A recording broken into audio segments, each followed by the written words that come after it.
আমাদের বাড়ির লোকের জন্য তোমাকে এইসব আজকে ফেস করতে হচ্ছে। কোন মুখে তোমাকে বলবো জানি না, তবে এই দুটো দিন তুমি একটু কষ্ট করে নাও। সোমবার দিন কেসটা কোর্টে উঠলে আমি যত তাড়াতাড়ি সম্ভব তোমাকে এখান থেকে বের করে নিয়ে যাবো। মানে বাবা, পারুল কি দুদিন ধরে লকাপে থাকবে নাকি? নো ওয়ে, দরকার পড়লে যেটিকে এখানে এনে কেসটা উইথড্রল করতে হবে। পারুল, তুমি একদম চিন্তা করো না, আমি ব্রোকে এক্ষুনি ফোন করছি, ব্রো যেটিকে বোঝাবে। একদম লয় মোল্লা, তুমি রায়নকে কিচ্ছুটি জানাই ফেলে, ও যেন কিচ্ছুই জানতে না পারে। ও এত কষ্ট করে এত দূরে বিদেশে পড়তে গেছে, অনেক কষ্ট করে স্কলারশিপটা পেয়েছে। তুমি ওকে প্লিজ পড়াশোনাটা করতে দাও ওখানে। আমি চাই না ওর কোনো ক্ষতি হোক আমার লিগে। আমার প্রবলেম তো আমি নিজেই সলভ করে নেবো। তুমি প্লিজ এই বাড়ির অশান্তির মধ্যে ওকে জড়ায় না প্লিজ। কিন্তু পারুল, তুমি না মোল্লা, আমার মাথার দিব্যি রইল রায়ন যেন কিচ্ছুটি না জানতে পারে। কিন্তু তোমাকে এইখানে এই অবস্থায় ফেলে রেখে আমরা বাড়িতে গিয়ে শান্তিতে থাকতে পারবো? কাকাবাবু, মোল্লার, তোমরা বরং একটা কাজ করো, তোমরা প্লিজ একটু অফিসারের কাছ থেকে পারমিশন করায় আমাকে আমার বইগুলো আনাই দিতে পারবে? ওই পড়াশোনা করে একটু মাথাটা ঠিক রাখবার চেষ্টা করবো আর কি। পারুল, তোমাকে যত দেখছি না তত লজ্জায় আমার মাথা হেঁট হয়ে যাচ্ছে।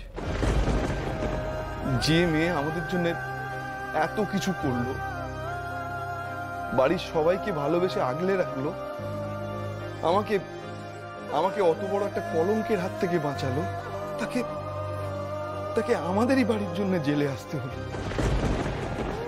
তুমি চিন্তা করো না পারুল, আমি তোমাকে এখান থেকে বের করবই। পরিবারের মানুষ ওই সিসিটিভি থেকে দেখে ওর ব্যাগ চেক করে এবং ওর ব্যাগ থেকে ওই হারটা উদ্ধার করে। মাই লর্ড, এটা খুবই ওপেন অ্যান্ড শার্ট কেস। মহামান্য আদালতের কাছে চুরির দিনের সন্ধ্যের 6:35 থেকে 6:38 পর্যন্ত সিসিটিভির ফুটেজ পেশ করা হয়েছে। তাতে মাই লর্ড স্পষ্ট দেখতে পাবেন যে পারুল চক্রবর্তী দোকান থেকে হারটা চুরি করে নিজের ব্যাগে ঢুকিয়ে ফেলেছে।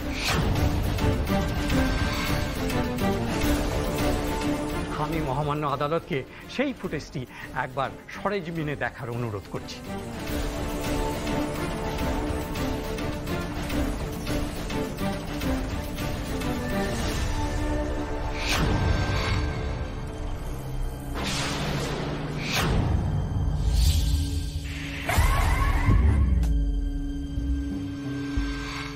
তাহলে মিলর্ড, এই কেসটা দিনের আলোর মতো পরিষ্কার।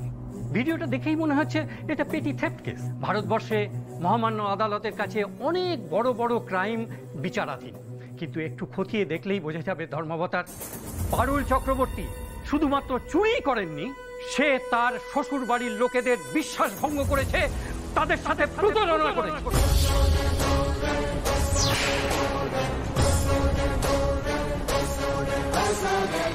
তাই শুধুমাত্র চুরির জন্য নয় ধর্মাবতার, প্রতারণার দায়েও যাতে পারুল চক্রবর্তীকে কঠিন শাস্তি দেওয়া হয়, আমি সেই আবেদন করব।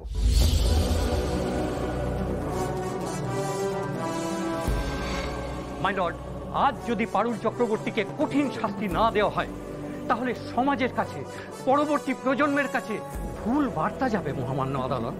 তাই পারুল চক্রবর্তীর মতো অপরাধীকে কঠিন শাস্তি দেওয়ার আবেদন আমি মহামান্য আদালতের কাছে রাখছি।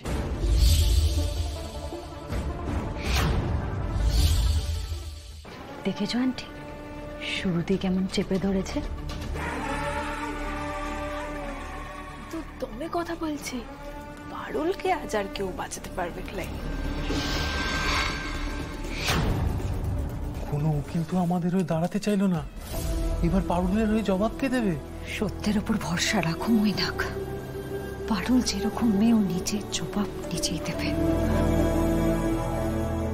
সিসিটিভি ফুটেজ থেকে পরিষ্কার দেখা যাচ্ছে যে পারুল চক্রবর্তী এই হাতটা সরিয়েছেন। পারুল চক্রবর্তী, আপনি কি নিজের দোষ স্বীকার করছেন? না স্যার, আমি এই চুরিটা করি নাই। যা যা বলা হয়েছে এগুলো সব মিথ্যা বটে, এই ভিডিওটাও মিথ্যা বটে। তাহলে আপনি অভিযোগ অস্বীকার করছেন? হ্যাঁ স্যার, এই সব প্রমাণ মিথ্যা বটে। আমি এই কাজটা করিলে বাকি সবাই জানে আমি এই কাজটা করতে পারি নাই। ওকে ফাইন, কিন্তু আপনি যদি এই অভিযোগ অস্বীকার করেন তাহলে তো আপনাকে কেস কমব্যাক করতে হবে। আপনার অ্যাডভোকেট কোথায়?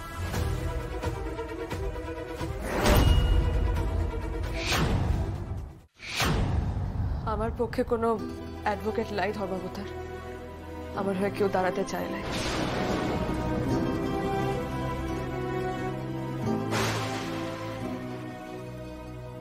সে আবার কি? আপনাকে আদালত থেকে লিগ্যাল এড প্রোভাইড করা হবে। এটা হতে পারে না, কেউ না কেউ তো আপনার কেসটা দেখবেনই। এই শিরিন, তুমি যে বললে পারুলের পক্ষে কোনো উকিল দাঁড়াবে না, জাজ এখন এসব কি বলছে?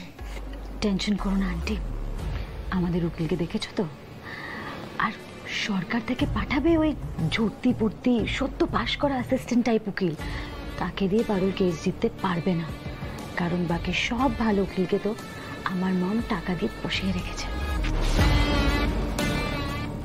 এখনই লিগ্যাল এড ডিপার্টমেন্টকে জানান, ওনার জন্য একজন অ্যাডভোকেট নিযুক্ত করুন। ধর্মাবতার, আজ তো সরকারি পক্ষের সমস্ত উকিল অলরেডি অ্যাসাইন।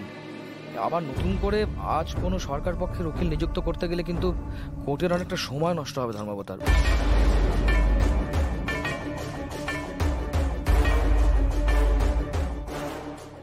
তাইলে আমি আমার আত্মপক্ষ সমর্থনের লিগে কোনো সাহায্য পাবো না?